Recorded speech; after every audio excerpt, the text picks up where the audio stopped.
بسم الله. آه، من الأمراض النفسية حاجة اسمها premenstrual dysphoric disorder، اللي هو الاضطراب بتاع اضطراب المزاج اللي ليه علاقة بقبل الدورة الشهرية عند النساء أو عند بعضهم يعني.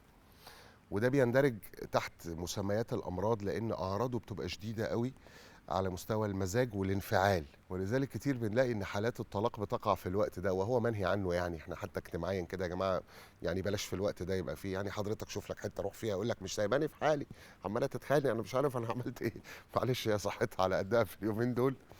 المرض ده بيتاخد له ادويه طبعا ببروتوكول معين، ولكن عايز الفت النظر الى انه الاضطراب الهرموني عند المراه تقدر المراه، الناس بقى الاذكياء المتعلمين كويس بقى، يقول لك انا بدري بدري بعمل الحاجات اللي تخليني اتفادى الصدام الجامد مع الناس، ومعوده نفسي اني ما اخدش قرارات انفعاليه قبل الدوره بيوم ولا بيومين ولا بثلاثه، حسب بيجي لها اعراض قبلها بقد ايه او اثناءها او ما بعدها شويه، حسب كل واحده واستجابه جهازها العصبي للاضطراب يعني لعله الاضطراب الهرموني في حال المرض او الاختلاف الهرموني، مش اضطراب بقى ولا حاجه، في الحالات العاديه. فتقول لك انا بعمل سول اكتيفيتيز، بعمل انشطه لوحدي، بتمرن شويه زياده، بطلع همي في الطبيخ.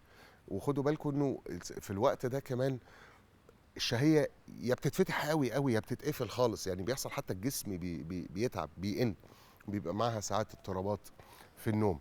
كلما السيده قدرت شويه تنتبه للباترن، للنغمه بتاعه انفعالها، فيرسس او قصاد الاوقات بتاعت لخبطه الهرمونات دي، كلما كانت المشاكل الناتجه عن المشاكل الاسريه طبعا والمشاكل النفسيه الشخصيه الناتجه عن هذه اللخبطه اقل.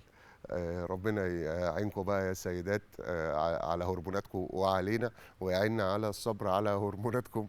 شكرا جزيلا لحضراتكم. سلام عليكم.